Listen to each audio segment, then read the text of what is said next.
Nesta noite, falando sobre Jesus, falando sobre o nosso Deus, aquele que nos salvou, aquele que é real e aquele que já se faz presente nesta noite, amém? Amém. Para mim é uma alegria estar aqui nesta igreja, a Igreja Assembleia de Deus, uma igreja que tem sido um referencial nos nossos dias, uma igreja que tem pregado a palavra e uma igreja que faz parte do nosso coração. Amém? Amém. Irmãos, eu sou Abner, conheço alguns irmãos aqui, um prazer revê-los. Para os irmãos que estão me conhecendo, é um prazer estar aqui nesta igreja. Já estive aqui uma outra vez, pregando a palavra de Deus para os adolescentes, para os jovens. Eu sou da Igreja Pentecostal Brasil para Cristo. Trago aqui a saudação do meu pastor ali em Várzea Paulista, meu pastor Emerson Costa. Os irmãos recebem a saudação? Amém. Deus seja louvado. Como já foi dito aqui, está presente os meus pais, a minha irmã, que tem louvado ao Senhor por onde temos passado. E é uma honra estar aqui. Agradeço a Deus pela vida do nosso pastor, do pastor Maurício, que eu tenho a alegria de ser primo. Agradeço a toda a liderança, Bruno, enfim, todos os envolvidos na geração eleita, na Almadiju. Deus seja louvado por este lindo trabalho que tem sido desempenhado até aqui. E como nós já oramos a Deus por esta palavra, para que Ele ministre em nossos corações nesta noite aquilo que Ele tem reservado para cada um, eu gostaria de aproveitar a ocasião e pedir que os irmãos se coloquem de pé em reverência à santa palavra de Deus e abram as vossas Bíblias no livro de 1 Samuel, no capítulo de número 4, no versículo 17. Amém. Glórias a Deus. Deus tem uma palavra reservada para você, querido adolescente, querido jovem que está aqui. Deus tem uma palavra reservada para você, meu irmão. E, sinceramente, isso é dito em muitos púlpitos, mas nós não sabemos quando estaremos no céu. Mas nesta noite o céu já está perspectível neste lugar. Aleluia. Se você não sentiu ainda a presença de Deus, meu irmão, você está perdendo, porque o Espírito Santo está em evidência nesta noite. Ele é o centro da palavra, Ele inspirou esta palavra na qual leremos. Acompanhem comigo o versículo 17 do capítulo 4, que nos diz o seguinte: respondeu o que trazia as novas e disse: dos filisteus houve grande matança entre o povo. Além disso, também os teus dois filhos, Ofni e Finéias, foram mortos, e a arca de Deus foi tomada. Fazendo ele menção da arca de Deus, ele caiu de cadeira para trás, ao lado da porta, e quebrou o pescoço e morreu, pois era um homem velho e pesado. Havia ele liderado Israel durante 40 anos. E estando a sua nora, mulher de Finéias, grávida, próxima ao parto, ouvindo as novas de que a arca de Deus havia sido tomada e que o seu sogro e seu marido estavam mortos, encurvou-se e deu à luz, mas foi dominada pelas dores de parto. Quando estava prestes a morrer, disseram as mulheres que estavam ao redor dela: não temas, tiveste um filho. Ela, porém, não respondeu nada e nem fez caso. Mas ela chamou o menino de Icabode, dizendo-se: foi-se a glória de Israel, porque a arca de Deus foi tomada e porque o seu sogro e seu marido haviam morrido. Disse ela novamente: foi-se a glória de Israel. Queridos, podemos nos assentar. Nós não estamos de frente de um simples texto. Nós não estamos de frente, nós não lemos um simples poema. O capítulo 4 do livro de 1 Samuel é um dos capítulos mais obscuros, é um dos capítulos mais, se posso dizer assim, tenebrosos de toda a Bíblia. O capítulo 4 é um livro, é um momento da palavra de Deus que o judeu se envergonha da história do seu povo. Mas antes de entrarmos em si e mergulharmos neste capítulo, um panorama bem simples e rápido do livro de 1 Samuel se compõe em 3 fracassos. O primeiro fracasso que o livro de 1 Samuel nos apresenta é o fracasso do sacerdócio. Ofni e Finéias. O livro de 1 Samuel nos apresenta um segundo fracasso, o fracasso de um reino. Saul, como rei, não se atentou para as ordenanças de Deus. E o terceiro fracasso que o livro de 1 Samuel nos apresenta é um fracasso da sociedade, do povo de Deus. Um povo que tinha lei, que tinha tabernáculo, que tinha história, mas que não conhecia o Deus que é dono da história. Mas o livro de 1 Samuel não se resulta apenas de más notícias. Muito pelo contrário. O livro de 1 Samuel, ele nos apresenta um levantar de um grande homem de Deus, um grande sacerdote, um grande juiz e um grande profeta. O seu nome é Samuel. A palavra de Deus diz que Samuel era um grande sacerdote. A palavra de Deus vai nos dizer que Samuel, ele era um grande profeta. A palavra de Deus, este mesmo livro, no capítulo de número 3, versículo 19, vai nos dizer que aquilo que Samuel falava não caía por terra, porque o que ele falava não vinha dele, mas vinha de Deus. A palavra de Deus, neste mesmo livro, no capítulo de número 7, no seu versículo de número 15, vai nos dizer que Samuel, além de ser profeta, além de ser sacerdote, ele era um juiz e julgou sobre Israel todos os dias de sua vida. Samuel, ele foi um menino que, assim como eu e você, adolescente, que assim como eu e você, jovem que está aqui, ouviu a voz de Deus na adolescência, na juventude. A palavra de Deus vai nos dizer que este menino, ele não se contentava com o modismo, com o conformismo, com a zona de conforto. Ele esteve representando ali Deus em Mispa, em Betel, em Gilgal, em Ramá, onde ficava a sua casa. Ele não se conformava em ficar na sua cama deitado, ele se conformava em fazer a obra de Deus.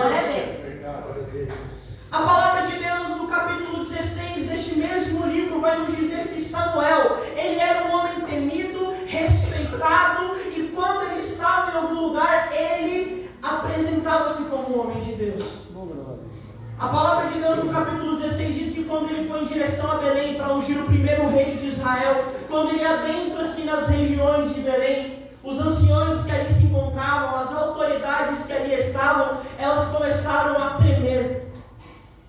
Quando viram Samuel, eles tremeram. Por quê? Porque Samuel carregava consigo a presença de Deus. E a grande lição que eu extraio de Samuel é: quando Samuel ele chega em algum lugar, a presença dele é perspectivável. As pessoas estremecem. E quando os cristãos que entram na escola, entram na faculdade, entram num curso e ninguém percebe nada, e ninguém vê nada, continua a mesma coisa, o ambiente não muda, a situação não muda, o testemunho não começa. Queridos, se carregamos a presença de Deus, é necessário que quando estejamos em algum lugar, as pessoas vejam a presença de Deus através de nós, reconheçam através de nós. A palavra de Deus diz que diante da presença de Deus, no livro de Tiago, os demônios estremecem. Se você é um cristão e está na escola, na faculdade, no trabalho, e o ambiente não muda, e você não impacta as pessoas com a presença de Deus, tem alguma coisa de errado, e não é com a presença de Deus, eu acho que é conosco. Aleluia, confirmado. Cada um de nós. Mas nesta noite eu convido a você a embarcar em uma viagem comigo só de ida, em direção ao capítulo 4.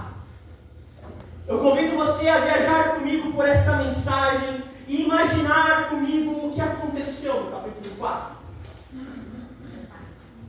Isso está aqui, que acabamos de ler, aconteceu há 3.000 anos atrás. Esses acontecimentos não aconteceram em um simples lugar. Eles aconteceram na tribo de Efraim, nas regiões de Israel. Queridos, a história vai nos dizer que esta era uma região montanhosa. Era uma região que chovia muito e criava muitos vales que eram irrigados pela chuva. A palavra de Deus, ela vai nos dizer que nós não estamos em uma simples tribo. Nós estamos em uma aldeia aqui. E sobre esta aldeia existe um acampamento de Israel. Ou seja, nós estamos num lugar chamado Efraim, precisamente nas regiões de Ebenezer, e estamos rodeados pelas montanhas. Ao lado mares irrigados pela chuva. Mas, queridos, não se engane, porque tudo isso é muito lindo, tudo isso é maravilhoso. Mas o capítulo 4 da palavra de Deus é um capítulo que aponta para uma mancha do povo judeu. O judeu, quando ele olha para 1 Samuel capítulo 4, se ele pudesse, ele pulava, ele rasgava, porque ele se envergonha do que está escrito aqui. O capítulo 4 é o momento da história onde a presença de Deus saiu do meio do povo. O período da história em que eles tinham um tabernáculo, mas não serviam ao Deus do tabernáculo. Eles tinham lei, mas não conheciam a lei. Eles tinham sacerdote, mas não sabiam quem era o Deus acima do sacerdote. E se a nossa geração não se atentar, o capítulo 4 está prestes a acontecer no nosso século. A mensagem de hoje não é para te deixar calminho. A mensagem de hoje é para fazer cada um de nós sairmos da zona de conforto. A mensagem de hoje, enquanto eu montava ela, o Espírito Santo falava, é um alerta para as igrejas, para você, Abner, é um alerta. Aleluia. A palavra de Deus, no capítulo 4, vai nos dizer que era um período que tinha sacerdote, que tinha sumo sacerdote ali, mas o sumo sacerdote estava cego perante o pecado.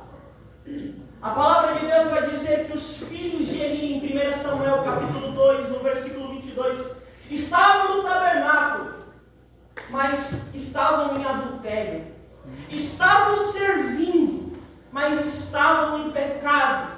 Parafraseando, estavam na igreja, mas não largavam o pecado. Estavam louvando, mas não largavam o adultério. Estavam pregando, mas não deixavam de acessar os sites. Queridos, isso está acontecendo em muitos lugares. Não é apenas no nosso país. Não é apenas no nosso país. A palavra de Deus no capítulo 4 vai nos dizer que a população, o povo de Deus, estava em depravação. Mas o versículo no qual acabamos de ler, ele nos apresenta uma guerra. Nós acabamos de ler o desfecho de uma guerra. E que guerra que foi essa? Esta foi uma guerra entre o povo de Israel contra o povo filisteu. A palavra de Deus no versículo 1 do capítulo 4, se você está com a sua Bíblia, eu peço que me acompanhe. Ela vai nos dizer que os filisteus, eles se acamparam em Afec, e os israelitas se acamparam em Ebenezer. Se nós estudarmos o texto, veremos que cerca de 30 mil israelitas se prepararam para esta guerra. Ou seja, nós estamos num campo de batalha nesta noite, onde 30 mil israelitas estão se preparando, estão se arrumando, pegando as espadas, pegando os escudos, para ir em direção a esta guerra. Mas olha aqui, o versículo 2 vai nos dizer, nós estamos em Ebenezer, os filisteus estão logo à frente em Afec. Chegará um momento em que nós sairemos e os filisteus também sairão. Nós nos encontraremos, nos chocaremos em algum momento. E a palavra de Deus no versículo 1 diz que os israelitas apenas foram. O versículo 2 diz que os filisteus, olha, repare, os filisteus se dispuseram em ordem de batalha. Ou seja, antes dos filisteus lutarem contra o povo de Deus, eles se colocaram em ordem. Existe uma ordem para lutar contra o povo de Deus. Eles se organizam, eles se preparam, eles se arrumam, eles têm estratégias. Mas a palavra de Deus vai nos dizer que o povo de Israel não se preparou. Me mostra alguém no capítulo 4 orando antes de ir para a guerra.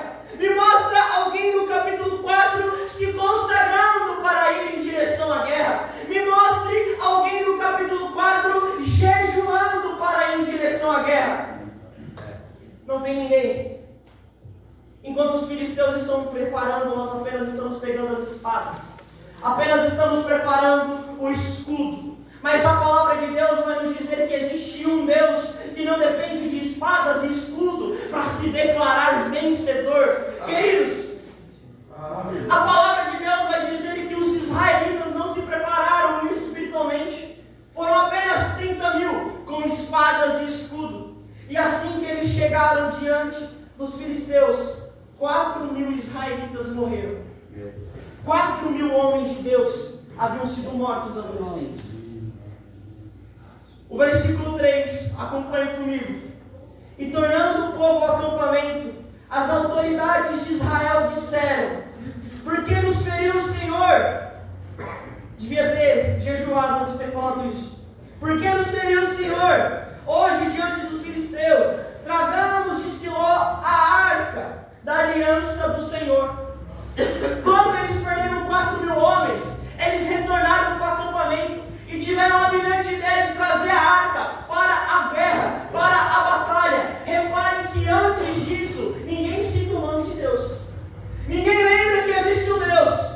Mas quando tudo dá errado, aí eles lembram: olha, existe a arca. Olha, existe um Deus. Depois que dá errado, eles se lembram: ah, o nosso Deus, Ele é um Deus que é vitorioso.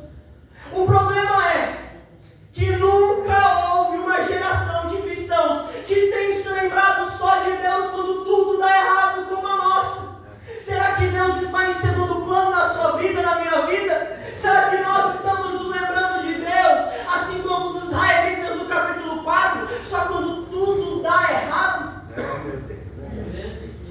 Será que nós estamos nos lembrando de Deus só quando queremos algo presente? Será que nós nos lembramos de Deus só na época do vestibular? Será que nós lembramos de Deus só quando o sapato aperta? Será que nós nos lembramos de Deus só depois do pecado? Só depois do erro? Será que nós nos lembramos de Deus só quando estamos por dificuldades? Será que nós lembramos de Deus só quando falta o dinheiro? Será que estamos lembrando de Deus só quando a conta de luz está difícil de pagar? Será que nós só lembramos de Deus na dificuldade? Queridos, Deus, Ele não está pedindo para ser segunda opção na sua vida, até porque Ele não precisa disso. Deus, Ele nesta noite te traz um alerta, dizendo que se existe algo na frente dEle na sua vida, você está em idolatria, porque Ele sempre tem que estar em primeiro lugar.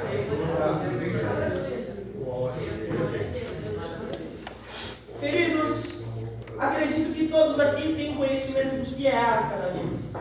A Arca da Aliança era a principal simbolização da presença de Deus entre o povo de Israel. Não é novidade para ninguém isso.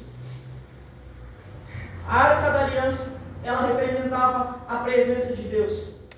No versículo 5, a palavra de Deus vai nos dizer que Ofni e Finéias, e se eu poderia dar um título a esta pregação, eu daria: quem estamos sendo, Samuel ou Finéias? Samuel ou Ofni?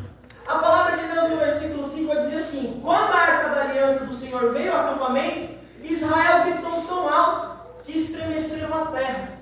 Ofni e Finéias, que estavam no pecado, Ofni e Finéias, que estavam no adultério, Ofni e Finéias, que estavam no erro, lembraram da arca, que eles pensaram consigo: vamos trazer, porque a arca acompanhou Josué em Jericó. A arca acompanhou Josué pelo Jordão. Certamente, a arca que parou o sol junto com Josué vai estar conosco.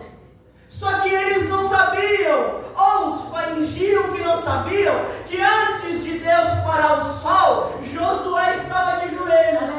Antes de Deus abrir o Jordão, Josué estava de joelhos. Antes de Deus derrubar as muralhas de Jericó, Josué estava de joelhos. E Ofni e Finéias na prostituição, achando que Deus vai agir como Josué na vida deles. E Ofni e Finéias no pecado, achando que Deus vai agir como agiu na vida de Josué no caso deles. Eles foram lá. Eles pegaram a arca. Tudo estava dando certo. Estou em pecado, mas com a arca. Estou em erro, mas com a arca.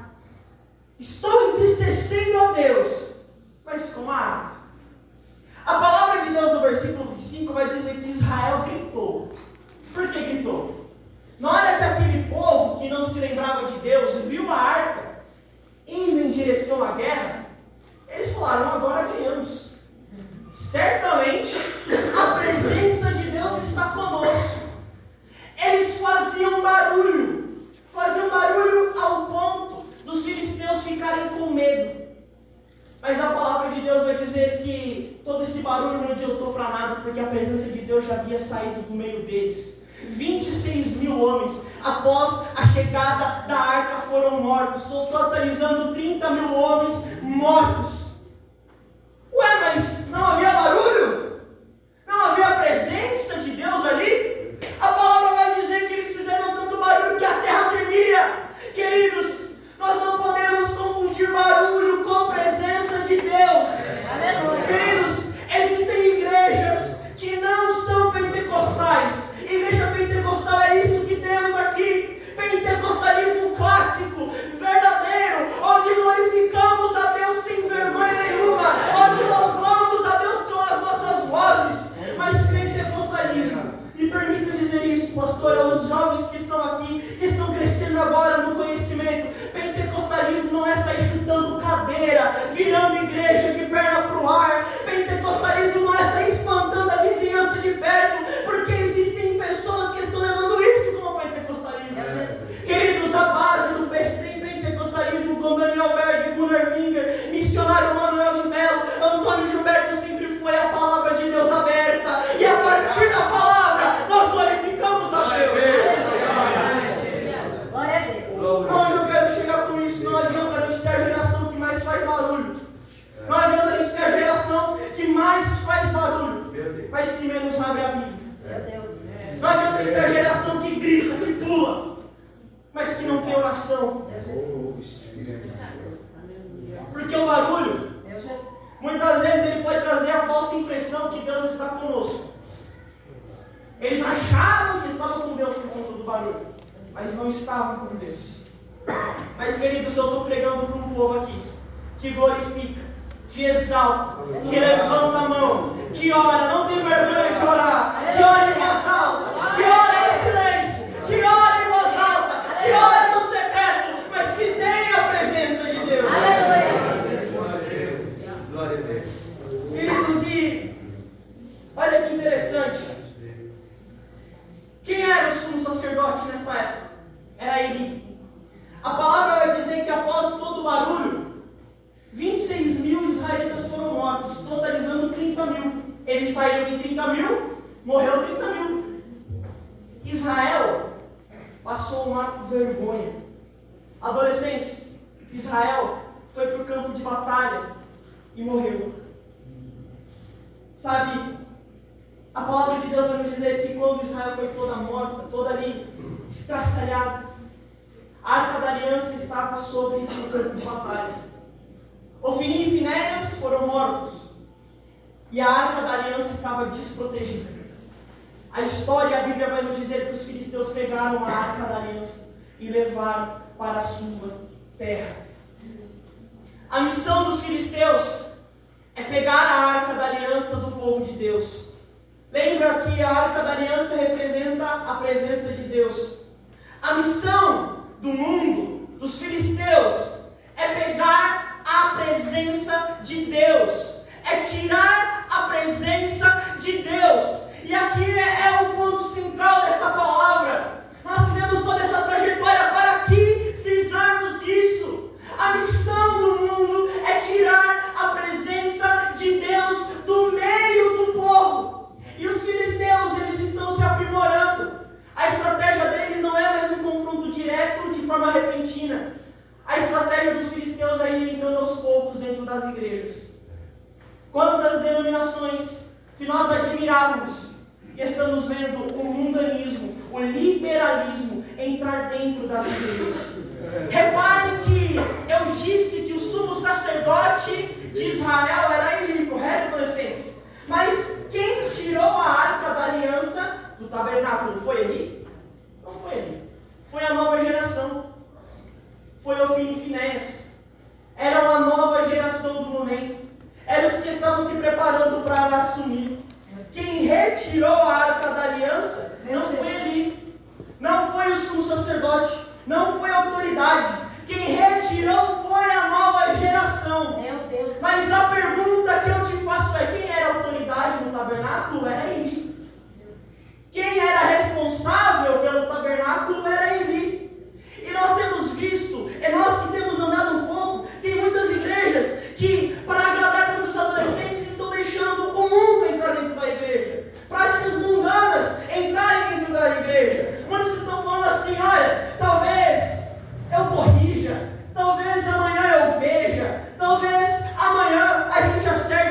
como aquele jovem, como aquele adolescente. Talvez amanhã esse próprio adolescente já pegou a arca da aliança e já saiu da igreja com ela. Queridos, tem muitas igrejas fazendo alterações para ganhar jovens do mundo. O pastor Eliseu Rodrigues mesmo diz: me mostra Deus imitando a sua presença como a Babilônia para segurar Daniel. Me mostra Deus imitando o Egito para segurar José. Não é nós que imitamos o mundo, é nós que imitamos o mundo. A igreja não precisa de rodízio. Essa denominação há 112 anos não precisou apagar as luzes. Essa denominação há 12 anos não precisou tirar o púlpito. Essa geração há 12 anos não precisa trocar as roupas. Essa geração há 112 anos não precisa mudar a doutrina, porque nós temos a palavra nessa igreja. Glória a Deus. Glória a Deus. Sabe, jovens e adolescentes que estão aqui, Jesus está voltando. Glória a Deus. É Deus. Aleluia. Glória a Deus. O que nós precisamos é ver a nossa geração não sentada na mesa de um bar. O que nós precisamos é ver a nossa geração sentada na mesa de uma boate. Misericórdia por isso. O que nossa geração não precisa estar sentada numa mesa de jogos de azar. O que a nossa geração precisa estar sentada na bodas do Cordeiro, na mesa que será feita. Após o arrebatamento, a igreja passará pelo tribunal de Cristo. Após a igreja passar pelo tribunal de Cristo, nós estaremos ceando com Jesus. O quarto cálice será tomado. Apocalipse vai dizer que essa mesa ela vai surgir sobre a eternidade. E nós estaremos nessa mesa e quem nos servirá não será um simples garçom, será o noivo da igreja. Eu tenho me preparado, eu entreguei a minha juventude a Deus, para que um dia eu esteja nessa mesa sentado com Ele. Imagine, adolescente, você naquela mesa e olhar para o lado tem Moisés, você naquela mesa e olhar para o lado tem Paulo, tem Elias, tem José, você olhar para aquela mesa e tem o Maurício, tem o Kleber, tem a Liceia, tem o Pedro Rodrigo. Imagina a igreja, a Assembleia de Deus, naquela mesa, o Narminho de um lado, o Daniel Berg do outro. Imagina essa mesa, igreja. Deus poderoso. Nós devemos estar em tantas mesas. Aleluia. A minha oração hoje é: Senhor, eu não preciso estar no restaurante 5 estrelas. Eu não preciso estar na mesa do hotel 5 estrelas. O que eu preciso é estar na mesa ceando com Jesus na boa.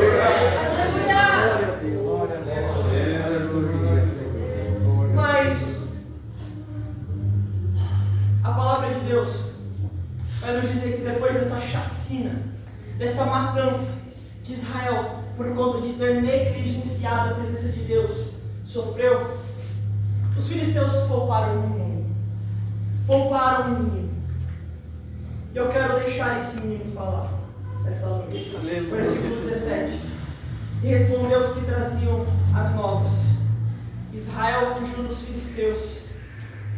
Houve grande matança entre o povo. Além disso, também os teus dois filhos, Ofni e Finéias, foram mortos. Olha o que este menino disse: houve grande chacina em Israel. A palavra de Deus vai nos dizer que ele falou isso foi para Eli. Ele falou: Israel sofreu um ataque, Israel foi morto. Eli, escutando isso, não disse nada. Ele disse para Eli: Eli, os teus filhos morreram. Eli não esboçou nada. Imagina receber a notícia, adolescentes, que o teu pai, que o teu filho morreu. Ele não esboçou nada. Mas a palavra de Deus vai nos dizer que, fazendo este jovem menção que a arca de Deus havia sido roubada do meio do povo, a palavra de Deus vai nos dizer que ele não teve forças para suportar a notícia e caiu de costas para trás. Queridos, ele consegue escutar que o povo foi massacrado.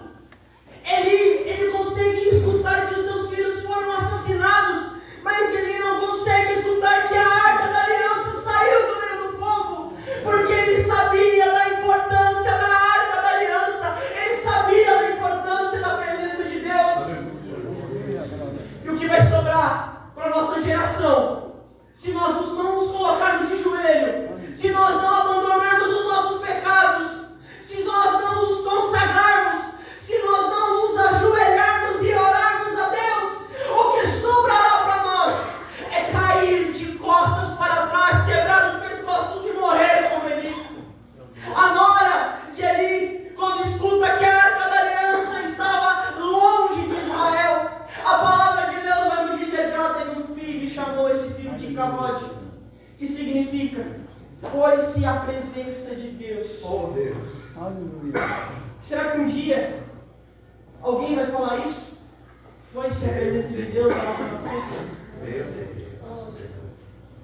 Nós temos um governo que tem trabalhado para isso acontecer, meu irmão. Se você não percebeu isso, é só você tentar. As escolas têm trabalhado para isso acontecer. Não os professores, mas o sistema educacional em si. Adolescentes, não sei quantos aqui ainda estudam, mas na minha escola, por exemplo, não tem um professor cristão.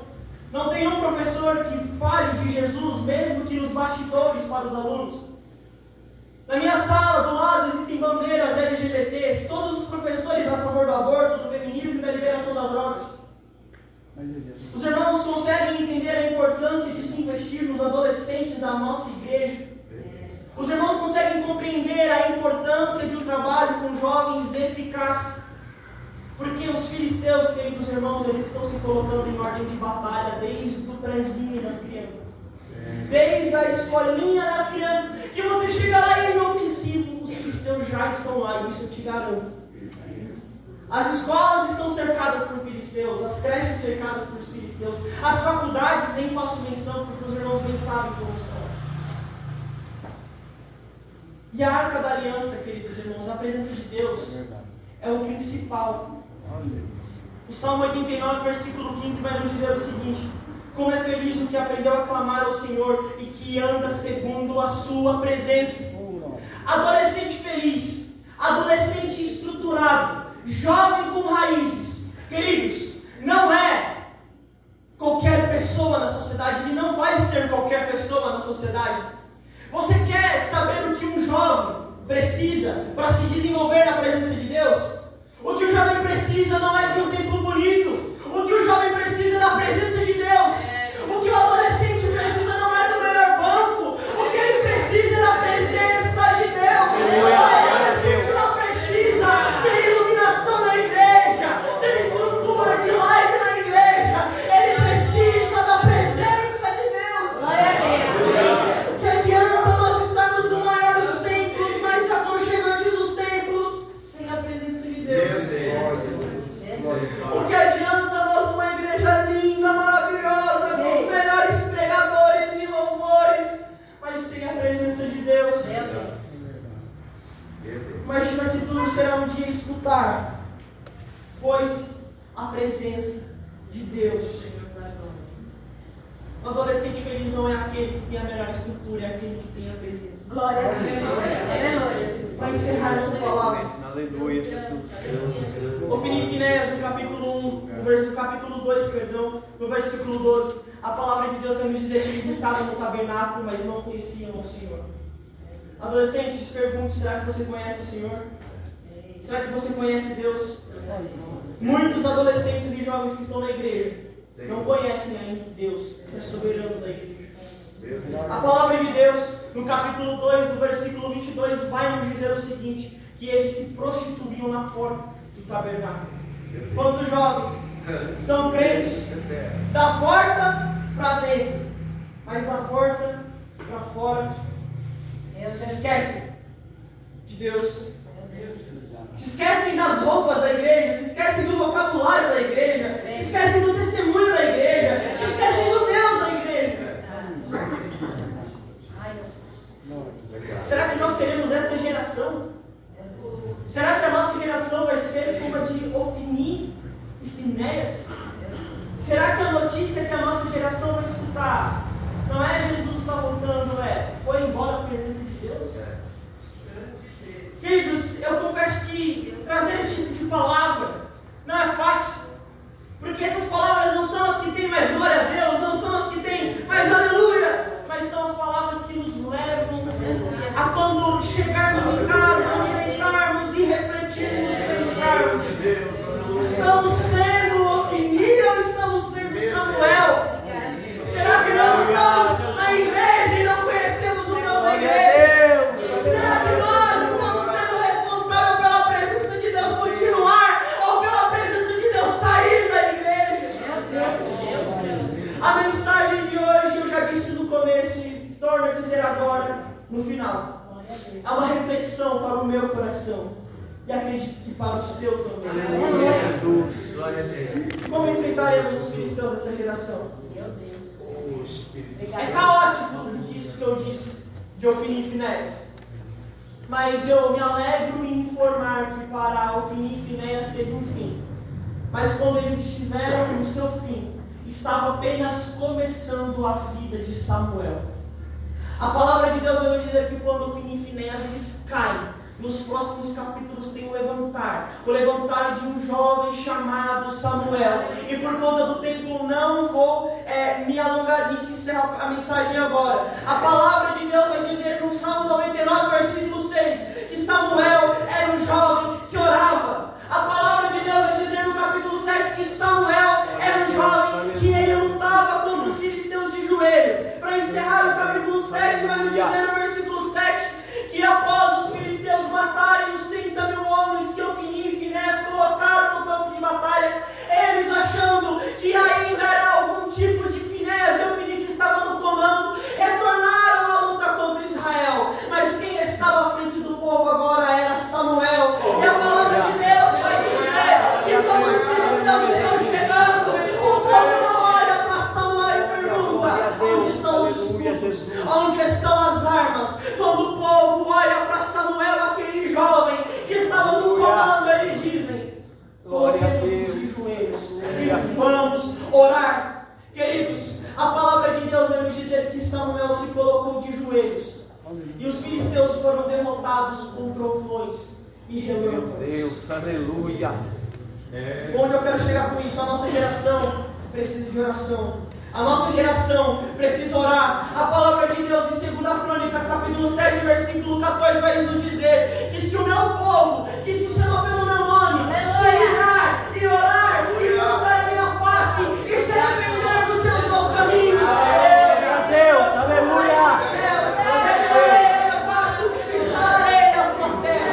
Glória a Deus, aleluia, Jesus. A palavra de Deus em Jeremias 33:3 diz: clama a mim e responder-te coisas grandes, coisas novas. Então, se nós queremos continuar com essa maravilhosa presença, a resposta é: igreja, adolescentes, jovens, façam essa reflexão por mais que dure.